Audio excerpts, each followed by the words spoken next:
ईशा जी, Dubai से।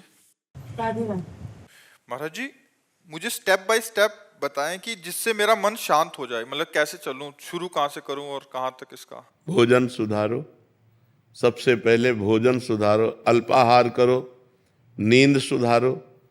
नींद सुधारने का मतलब 5 घंटे या 6 घंटे जो टाइम रखो वो रात्रि में होना चाहिए और ब्रह्म मुहूर्त में उठना चाहिए। अगर स्टेप बाय स्टेप चलना चाहती हो तो पहले भोजन सुधारो। आपका भोजन सात्विक होना चाहिए, पवित्र होना चाहिए और धर्म के द्वारा कमाए हुए धन से होना चाहिए। दूसरा, आप अपनी नींद सुधारो। नींद में 6 घंटे सोने को होने चाहिए। 10 बजे से लेकर 4 बजे तक कितना समय हुआ है?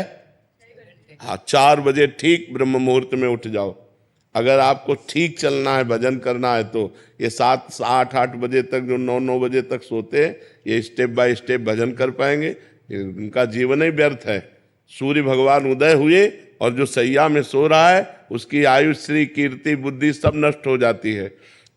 जिसका भोजन ठीक और जिसका शयन ठीक और जबान सुधारो।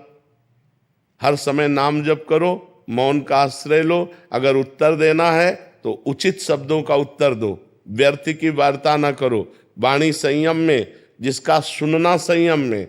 हम गंदी बातें न सुने, प्रपंच न सुने, भगवान की लीला कथा सुने, भगवान की चर्चा सुने, संत वाणी सुने, शास्त्रों की वाणी सुने, तो हमारी श्रवण इंद्री पवित्र। जब हमारी एक एक इंद्री पवित्र हो जाएगी तब हमारा मन भगवान में लगने लगेगा। और समस्त शास्त्रों में वर्णन है, नवधा भक्ति से श्रेष्ठ कोई साधना नहीं है। जो श्रवणम, कीर्तनम, स्मरणम, विष्णुपाद सेवनम, अर्चनम, वंदनम, दास्य, सख्य, आत्मसमर्पणम, इससे बढ़कर के कोई श्रेष्ठ भक्ति नहीं है। 9 प्रकार की भक्ति ही प्रेम लक्षणा भक्ति प्रदान करती है। पर हम पहले अपने आचरण सुधारें, हर इंद्री को पवित्र करें। अब जो व्यभिचार करते हैं, गंदी आदतें, गंदे आचरणों में, और वो सोचे कि हम भक्ति, तो भक्ति का नाटक कर लें, भक्ति नहीं हो सकती। भक्ति होती है पवित्र इंद्रियों के द्वारा।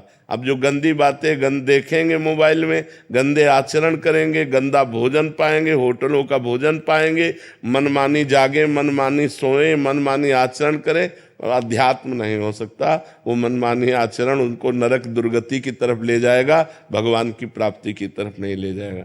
तो इसलिए पहले सुनना ठीक करो, देखना ठीक करो, बोलना ठीक करो, सोना ठीक करो, भोजन ठीक करो, और फिर 9 प्रकार की भगवान की भक्ति को अपने हृदय में धारण करो। भगवान का ही श्रवण, भगवान का ही कीर्तन, भगवान का ही स्मरण, भगवान का ही पूजन। भगवान ही हमारे मित्र हैं, भगवान ही हमारे स्वामी हैं। भगवान को आत्मसमर्पण, अर्चन, वंदन, इसी से भगवत प्रेम प्राप्त हो जाता है। जी।